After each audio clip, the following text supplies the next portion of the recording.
बिहार है तो ठीक है क्योंकि हमारा पार्टी ही तो बिहार से है। তো বিহার ইউপির পার্টি তারা বাংলা নিয়ে ভাববে না, বাংলার মানুষ নিয়ে ভাববে না, ইটস কোয়াইট ন্যাচারাল। আর সেই জায়গা থেকেই একের পর এক যে অস্বচ্ছতা, একের পর এক যে নিয়ম পরিবর্তন শুধু বাংলাকে কেন্দ্র করে, সেই নিয়ে জননেত্রী যখন দিল্লির বুকে পা দিয়েছেন তখন থরহরিকম্প। আমি শুধু নরেন্দ্র মোদী অমিত শাহকে একটা কথাই মনে করিয়ে দেব যে মোদিজি, সিপিএম পালিয়েছে, আপনি কোন ক্ষেতের মূলো? ৩৫ বছরের বাম সরকার, শেকড় গেড়ে বসা বাম সরকারকেই একটা মহিলা হাওয়াই চপ্পল পরে হাতের টানে সরু সরু হাত দিয়ে এমন টান মেরেছেন, শেকড় শুদ্ধ উপড়ে এনেছেন। আপনাদের উপড়ে ফেলতেও মমতা বন্দ্যোপাধ্যায়ের সময় লাগবে না।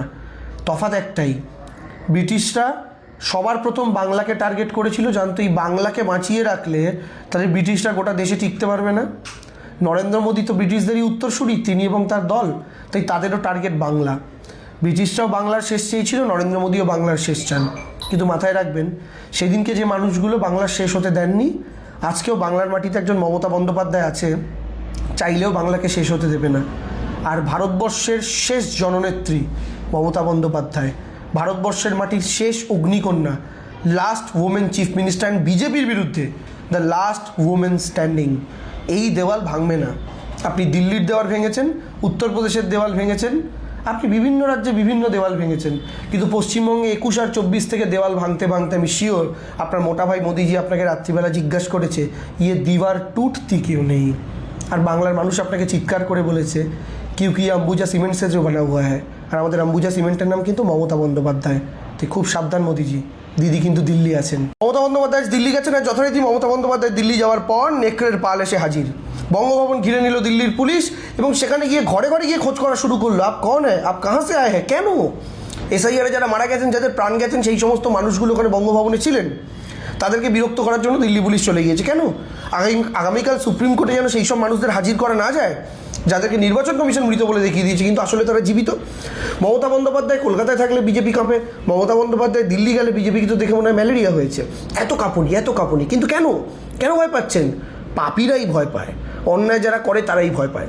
মমতা বন্দ্যোপাধ্যায় আজকে দিল্লি গিয়ে দিল্লির পুলিশ থেকে শুরু করে ওখানকার সাধারণ মানুষের উদ্দেশ্যেও যে বার্তা দিলেন, সেটা শোনার পর আমি জানি দিল্লি পুলিশের সাধারণ কর্মীরা তারা হয়তো আসল ব্যাপারটা বুঝতে পেরেছেন, কারণ তারাও জানেন একজন মৃত মানুষ, চলে যাওয়া মানুষ, তার পরিবারের কষ্টটা ঠিক কতটা, তার পরিবারের যন্ত্রণা ঠিক কতটা।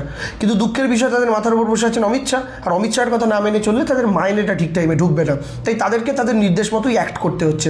কিন্তু আমাকে কয়েকটা কথা স্পষ্টভাবে বলুন তো, মমতা বন্দ্যোপাধ্যায় দিল্লি গেছেন, আগামীকাল মমতা বন্দ্যোপাধ্যায় নির্বাচন কমিশনের সঙ্গে বৈঠক।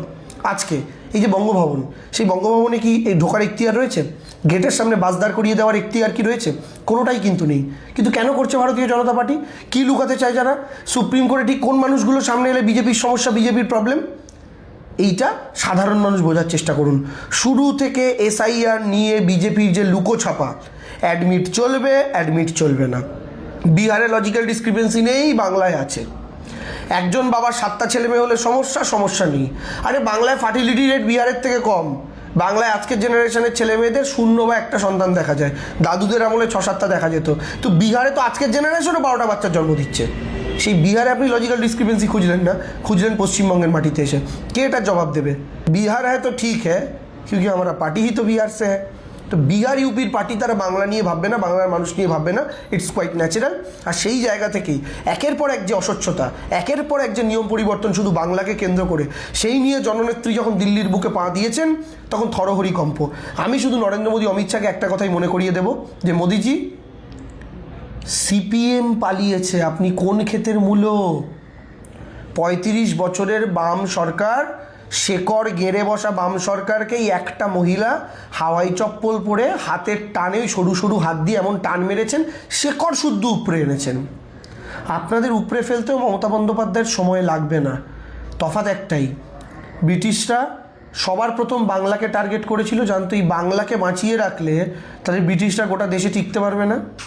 নরেন্দ্র মোদী তো ব্রিটিশদেরই উত্তরসূরি, তিনি এবং তার দল, তাই তাদেরও টার্গেট বাংলা। ব্রিটিশরাও বাংলার শেষ চেয়েছিল, নরেন্দ্র মোদীও বাংলার শেষ চান। কিন্তু মাথায় রাখবেন, সেদিনকে যে মানুষগুলো বাংলার শেষ হতে দেননি, আজকেও বাংলার মাটিতে একজন মমতা বন্দ্যোপাধ্যায় আছে, চাইলেও বাংলাকে শেষ হতে দেবে না।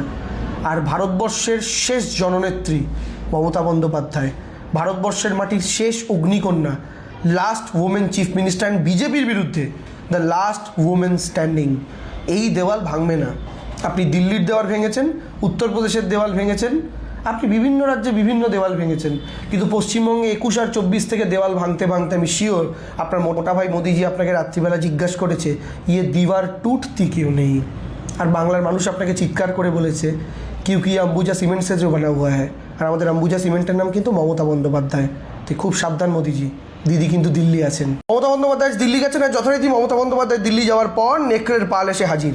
বঙ্গভবন ঘিরে নিল দিল্লির পুলিশ এবং সেখানে গিয়ে ঘরে ঘরে গিয়ে খোঁজ করা শুরু করলো, আপ কন হ্যাঁ, আপ কাহা সে আয়ে হ্যাঁ, কেন এসআইআরে যারা মারা গেছেন, যাদের প্রাণ গেছেন, সেই সমস্ত মানুষগুলো ওখানে বঙ্গভবনে ছিলেন, তাদেরকে বিরক্ত করার জন্য দিল্লি পুলিশ চলে গিয়েছে। কেন আগামীকাল সুপ্রিম কোর্টে যেন সেই সব মানুষদের হাজির করা না যায় যাদেরকে নির্বাচন কমিশন মৃত বলে দেখিয়ে দিয়েছে, কিন্তু আসলে তারা জীবিত। মমতা বন্দ্যোপাধ্যায় কলকাতায় থাকলে বিজেপি কাঁপে, মমতা বন্দ্যোপাধ্যায় দিল্লি গেলে বিজেপিকে তো দেখে মনে হয় ম্যালেরিয়া হয়েছে। এত কাঁপুনি, কিন্তু কেন ভয় পাচ্ছেন? পাপীরাই ভয় পায়, অন্যায় যারা করে তারাই ভয় পায়। মমতা বন্দ্যোপাধ্যায় আজকে দিল্লি গিয়ে দিল্লির পুলিশ থেকে শুরু করে ওখানকার সাধারণ মানুষের উদ্দেশ্যেও যে বার্তা দিলেন, সেটা শোনার পর আমি জানি দিল্লি পুলিশের সাধারণ কর্মীরা তারা হয়তো আসল ব্যাপারটা বুঝতে পেরেছেন, কারণ তারাও জানেন একজন মৃত মানুষ, চলে যাওয়া মানুষ, তার পরিবারের কষ্টটা ঠিক কতটা, তার পরিবারের যন্ত্রণা ঠিক কতটা। কিন্তু দুঃখের বিষয় তাদের মাথার উপর বসে আছেন অমিত শাহ, আর অমিত শাহের কথা না মেনে চললে তাদের মাইনেটা ঠিক টাইমে ঢুকবে না, তাই তাদেরকে তাদের নির্দেশ মতোই অ্যাক্ট করতে হচ্ছে। কিন্তু আমাকে কয়েকটা কথা স্পষ্টভাবে বলুন তো, মমতা বন্দ্যোপাধ্যায় দিল্লি গেছেন, আগামীকাল মমতা বন্দ্যোপাধ্যায় নির্বাচন কমিশনের সঙ্গে বৈঠক। আজকে এই যে বঙ্গভবন, সেই বঙ্গভবনে কি এই ঢোকার এখতিয়ার রয়েছে? গেটের সামনে বাস দাঁড় করিয়ে দেওয়ার এখতিয়ার কি রয়েছে? কোনোটাই কিন্তু নেই। কিন্তু কেন করছে ভারতীয় জনতা পার্টি? কী লুকাতে চায় যারা? সুপ্রিম কোর্টে ঠিক কোন মানুষগুলো সামনে এলে বিজেপির সমস্যা, বিজেপির প্রবলেম, এইটা সাধারণ মানুষ বোঝার চেষ্টা করুন। শুরু থেকে এসআইআর নিয়ে বিজেপির যে লুকোছাপা, অ্যাডমিট চলবে না। বিহারে লজিক্যাল ডিসক্রিপেন্সি নেই, বাংলায় আছে। একজন বাবার 7টা ছেলে মেয়ে হলে সমস্যা নেই। আরে বাংলায় ফার্টিলিটি রেট বিহারের থেকে কম। বাংলায় আজকের জেনারেশনের ছেলে মেয়েদের 0 বা 1টা সন্তান দেখা যায়, দাদুদের আমলে 6-7টা দেখা যেত। তো বিহারে তো আজকের জেনারেশনও 12টা বাচ্চার জন্ম দিচ্ছে। সেই বিহারে আপনি লজিক্যাল ডিসক্রিপেন্সি খুঁজলেন না, খুঁজলেন পশ্চিমবঙ্গের মাটিতে এসে। কে এটার জবাব দেবে? বিহার হ্যাঁ তো ঠিক হ্যাঁ, क्योंकि हमारा पार्टी ही तो बिहार से है। তো বিহার ইউপির পার্টি তারা বাংলা নিয়ে ভাববে না, বাংলার মানুষ নিয়ে ভাববে না, ইটস কোয়াইট ন্যাচারাল। আর সেই জায়গা থেকেই একের পর এক যে অস্বচ্ছতা, একের পর এক যে নিয়ম পরিবর্তন শুধু বাংলাকে কেন্দ্র করে, সেই নিয়ে জননেত্রী যখন দিল্লির বুকে পা দিয়েছেন তখন থরহরি কম্প। আমি শুধু নরেন্দ্র মোদী, অমিত শাহকে একটা কথাই মনে করিয়ে দেব যে মোদিজি, সিপিএম পালিয়েছে, আপনি কোন ক্ষেতের মূলো? 35 বছরের বাম সরকার, শেকড় গেড়ে বসা বাম সরকারকেই একটা মহিলা হাওয়াই চপ্পল পরে হাতের টানে সরু সরু হাত দিয়ে এমন টান মেরেছেন, শেকড় শুদ্ধ উপড়ে এনেছেন।